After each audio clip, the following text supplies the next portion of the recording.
And so I had no intention of raising my hand. I've been to 20 of these gatherings or so, and I never have. And something about what you were saying made me wonder what you might want to point out regarding that. You made the point that in an emphatic, wonderful way that we were making prior to you coming up, in that once the momentum is underway, there's not much you can do about it. If you've been listening to us, you have heard our favorite story. You say to us, Abraham, I've jumped out of an airplane. I don't have a parachute. What do you think I should do now? And we say, hang on, it will be over in a little bit, because there is a momentum going. And so you make the point that we were making, and this is what we said this morning that is amplified by what you've said this morning. We have written many, many books. We've given many, many processes. There is some relief in some of those processes in a situation like that, but it's so scanty in a situation like that, because the fact of it is you're sort of stuck in a place that you don't want to be. And as wonderful as our processes are, it's a challenge to the best of you to stay focused upon something that you want when you are inundated in a powerful, extreme way like that with something that you don't want. Of course, distraction helps and blah, blah, blah, blah, blah, Abraham. So what process do you want me to use now? So what we're saying to you now is we want you to get out ahead of this. We don't want you to be sloppy in your thinking, meaning not deliberate in your thinking, meaning not practiced in your thinking. We mean not chronically on the high-flying disc in your thinking, and then finding yourself in a situation that reflects back to you sort of the way you feel about a lot of things. And then at that point decide that you're going to apply a process. And that's the thing that we said today that you're helping us say is get on the high-flying disc and then get on the high-flying disc and then get on the high-flying disc and then.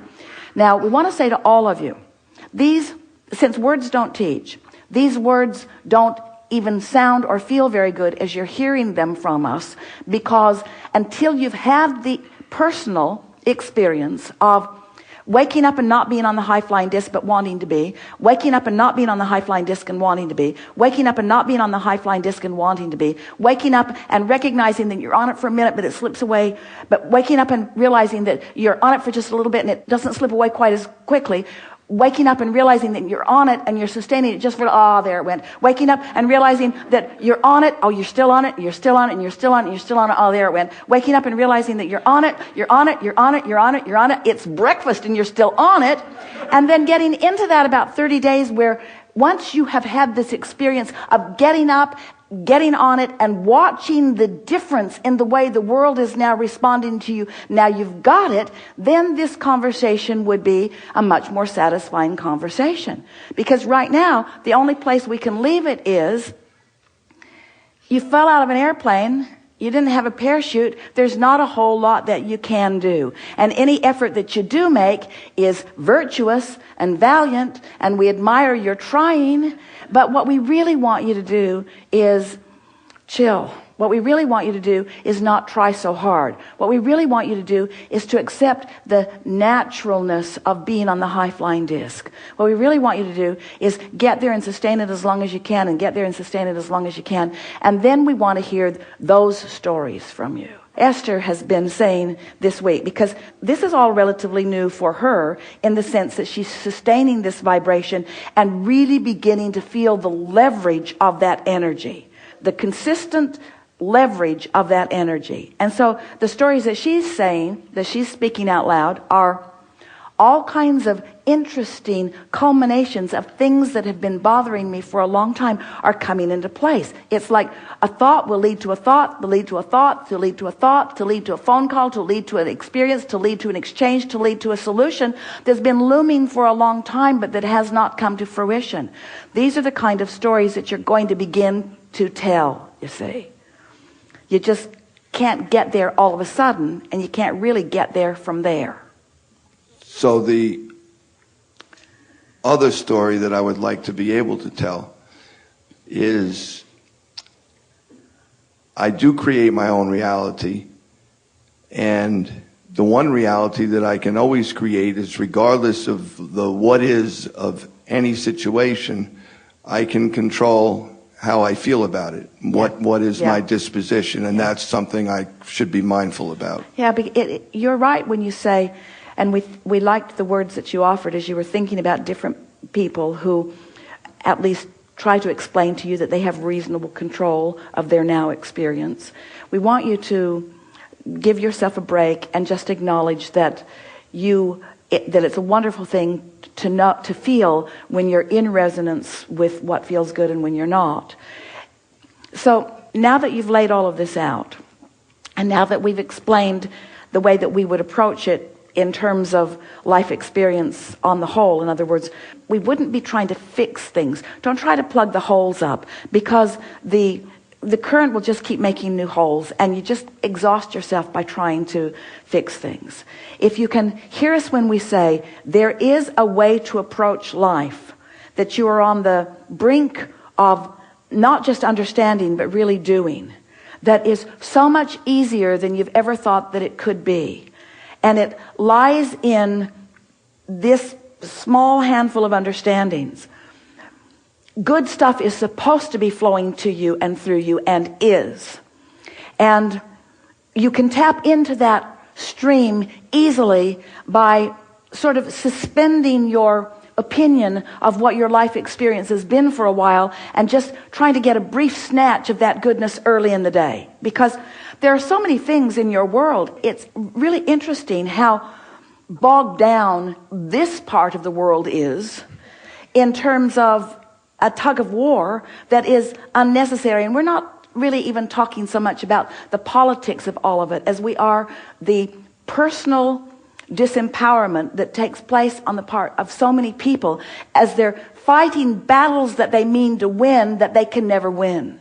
You will never find alignment and clarity by pushing against something unwanted, ever, ever, ever. And so finally you just have to reach the place where what matters to you most is the way you feel. And the words that we've been speaking, we said them the other day, and the crowd sort of gasped because they were at that point of readiness to hear it.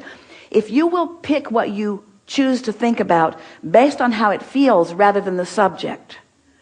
In other words, I'm thinking about this because of the way it feels, not because it gets something done, or not because it's meaningful to others, or I'm only choosing my subjects just for a little while based upon how it feels. And you see, that's easy to do when you're still lying in your bed and you really haven't committed yourself to the day or to anyone else in your life yet, and you're just in your solitude, just thinking with one express purpose: I want a thought that feels good to me when I think it. Now that sounds so simple, but it is the basis of your joyous experience. Because if you will choose that thought based upon how it feels, because it feels good, if you'll choose that thought and you'll just rest with it and enjoy it, even savor it, sort of feast your mind on it for just a little bit, it will pick up momentum. Maybe not the first or the second or the third day, but by the time you've done this for 7 or 8 or 9 or 10 days, you're going to begin taking pleasure. And the pleasure at first is just the pleasure of relief, of not getting on a negative bandwagon. But that momentum will become so vivid to you in such a short period of time. Esther, on Thursday night, as she was gathering her things together to get ready for her flight early the next morning, had moved some things around in her office. She had help, and she had said to the men who were helping her, just move the big stuff, the little stuff I'll move, because I don't really know exactly where I want it. I have to sort of move it around. I don't want to take your time. So if you'll move the heavy stuff, I'll move the other stuff around. And so she's crawling around under furniture, dragging wires and computer wires and electrical wires, and laughing as she's doing it, realizing that all levels of frustration are absent within her. The whole experience was just amusing, funny and entertaining to her. But it's only after the fact that she can acknowledge that. It's only the personal comparative experience, because she remembers the last time she did this, she was saying not very nice words to inanimate objects, as if they were deliberately thwarting her progress in some way. And she's just laughing, realizing what a really good time she's having, and how things that shouldn't bother her but have bothered her aren't bothering her. Things just don't bother you, and that's what you're talking about. Sure. But you have to rest in that vibrational frequency a while, and then what happens? The better it gets, because you see, you're on the right track when you understand. If I could be in a negative situation and not take it negatively, but make the best of it anyway, then eventually there won't be any negative situations. And we say, yes, but don't try to do it from the beginning in the negative situation, because the negative situation will win, because that's where the momentum is. So don't fight battles with yourself that you can't win. Do it in easier times. Do it when you first wake up. Get your momentum going when it's easy to get your momentum going, and then benefit by the momentum you've got going. And maybe you're going to end up in a traffic jam. Esther hasn't been in one in this time, but it may be coming. But when it comes, we promise you, her reaction to a traffic jam now is going to be way different than her reaction to a traffic jam a few months ago. Because she's got shock absorbers now.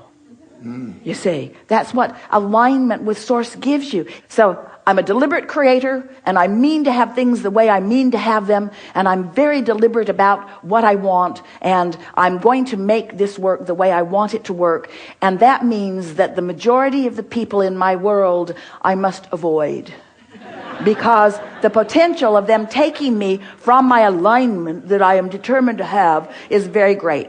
So strangers, all of those strangers that are out there screwing up the world, so you just find yourself living in a narrower and narrower world, and most of the people you live with bother you too.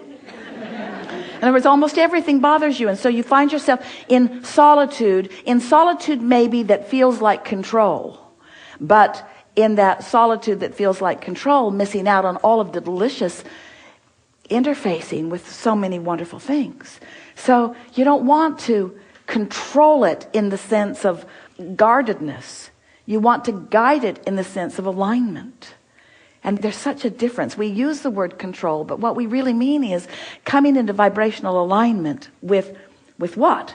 With everything that you put into the vortex, with all of the things that you care about, with who you really are and all that you've become. We want you to feel an impulse to do something, and the impulse feels so good that you're doing it not because this impulse and this action will therefore lead to something else, but because the thought has already led to something that feels good. Can you feel the difference? This thought felt good when I thought it, therefore the action that this thought is about will feel good when I perform it, therefore I'm on the right track. But if I'm playing catch up, it's a whole different thing. Cool. I'm blessing the traffic jam, because there's no way I would be sitting here getting all of this infinite intelligence. I appreciate it very much. We're blessing it too, yes, because it's an example that everyone is living, and afforded us an opportunity to explain the only thing that matters to any of you in a way that you all got it. Gracias. Really good time for a segment of refreshment.